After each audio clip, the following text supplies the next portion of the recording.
Ya estamos de vuelta aquí en Observatorio, ahora en nuestra sección desde el campus, en donde ya no hablaremos de la Comisión Interamericana y su informe sobre los derechos humanos en México, sino sobre una tensión interesante, Pablo, que ya se armó, que era previsible, entre el gobierno nacional, el gobierno federal y el gobierno de la Ciudad de México, de quién tiene que decidir qué va a pasar con ese enorme terreno que se va a liberar una vez que el aeropuerto de México, de la Ciudad de México, se cambie de ubicación. Sí. A ver, cuéntanos. Bueno, gracias por la invitación. Este debate es un debate interesante, creo que en dos sentidos. A ver. Es un debate interesante porque esté teniendo lugar, el mero hecho que esté teniendo lugar. Me parece que lo destapó sí, el gobierno de la Ciudad de México. Sí, por razones muy circunstanciales que tienen que ver con su nueva identidad como entidad política dentro de la República Mexicana. También por un aspecto positivo, que esa es una cuestión que creo que es circunstancial, que tiene que ver con un momento particular de retomar el territorio de la Ciudad de México, el que deje ser distrito federal y adopte una característica de entidad federativa, pues siempre es una dinámica muy particular, esperemos que irrepetible, o por lo menos que dure muchísimos años, ya que se consolide institucionalmente la Ciudad de México. Pues esa es una circunstancia que me parece que agrega Otro elemento también tiene que ver con la conformación política del gobierno del Distrito Federal, vis-a-vis la conformación política Son partidos distintos. Partidos distintos. Agendas distintas. Agendas distintas. Cosas. Exactamente. Y luego, pues, una dinámica que en este país lamentablemente no cede, ¿no? Que es la dinámica del cambio de liderazgos políticos vis-a-vis el 18. Claro. O sea, el 18 está ya ahí. Aquí vivimos en el 18. Vivimos en el 18 y luego desde el 14. Sí, es un tema que bueno. Pero lo que sí es interesante, me parece, que rescatar esa parte positiva es que, bueno, habla del pluralismo político, y el pluralismo político, el pluralismo administrativo, de gestión, etcétera, etcétera, pues también genera, desde mi punto de vista, un efecto, digamos, paralelo, que es el que, por el tema del aeropuerto de la Ciudad de México, Corredor Chapultepec, varios temas que han ido confluyendo, nos estamos preguntando qué ciudad queremos. Y eso me parece muy importante. O sea, el efecto, quizá podemos descartar todas estas cosas, ver dónde están el boxeo de sombra, pero luego traen aquí una cuestión, es qué ciudad queremos, ¿no? A ver, antes de entrarle a eso y quién lo debe decidir, que creo que es muy importante, una pregunta técnica. ¿Dice el gobierno nacional, los terrenos son míos?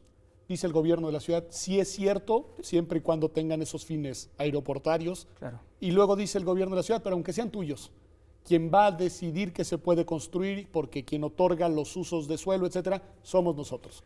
¿Es cierto esto? A ver, creo que no es, lo que te diré no es falso. O sea, obviamente, si estamos hablando de vías generales, es el gobierno federal quien tiene el uso.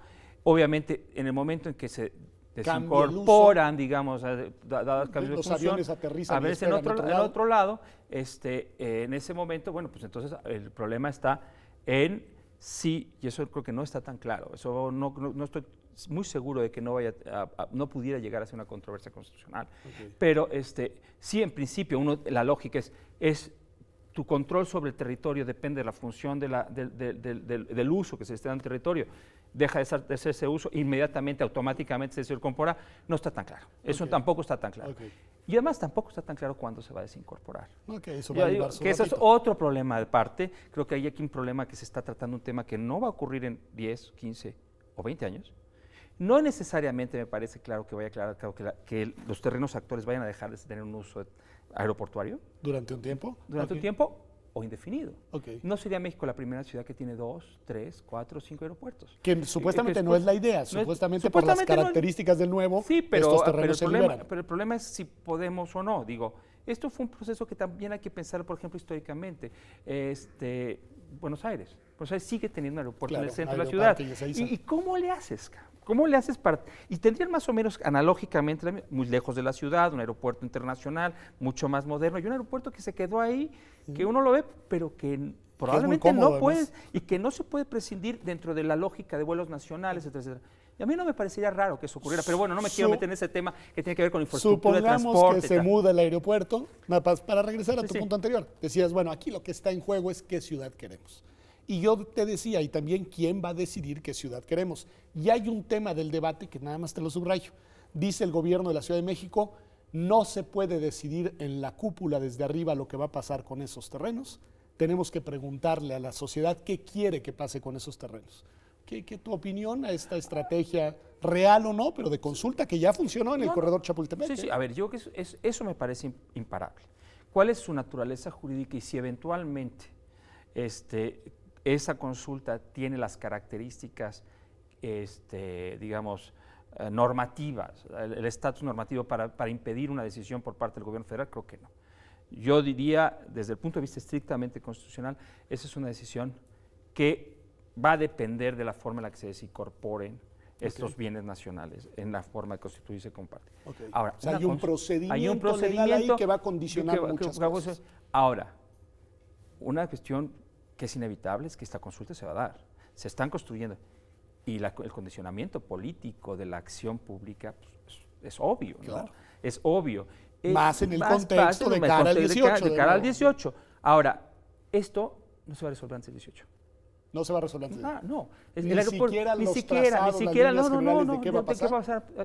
El proyecto del nuevo aeropuerto de la Ciudad de México no tiene el tiempo para que madure al punto de que se tenga que tomar una decisión antes del 18.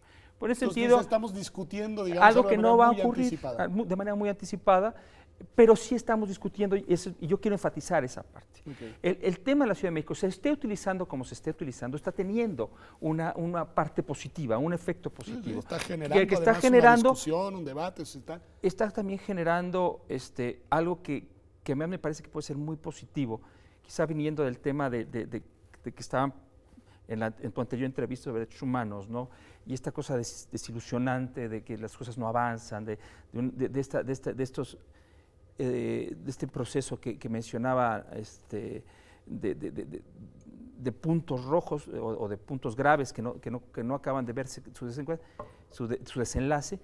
Yo veo en la discusión sobre la Ciudad de México algo que no veía hace un año o hace 6 meses, obviamente, es que un poquito de aire fresco. Un poquito de aire fresco, ¿no? Y sobre todo una reivindicación de la ciudadanía. Es cívico. Hay un impulso sobre el debate cívico. Obviamente, lamentablemente, no tan extendido como nos gustaría, pero va permeando. Pero creciente, que va permeando. La ciudadanía de alguna manera se está apoderando de temas relevantes para la Ciudad de México. Yo espero que esto tenga que ver con temas relevantes para el país. O sea, que este sea un detonador. Hay muchos diagnósticos o muchos síntomas de desilusión que tienen que ver con los candidatos independientes, que tienen que ver con este tema de los derechos humanos, muchos temas, pero este puede ser un tema de ilusión.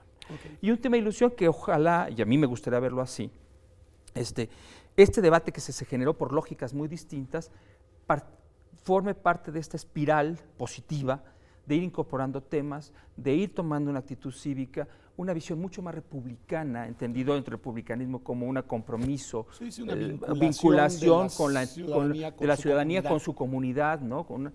Y con el futuro de su comunidad muy concreta, de barrio, de ciudad, de estado y de país. Y en ese sentido, esa es la parte positiva. Lo demás me parece que todavía en su contenido está muy por ver. Pues muchas gracias, Pablo, por haber traído este tema, por habernos prevenido de que lo estamos discutiendo y qué bueno que lo discutamos, pero de manera muy anticipada. Y sobre todo, gracias, por lo que a mí respecta, por haberme dado la salida ideal de este programa.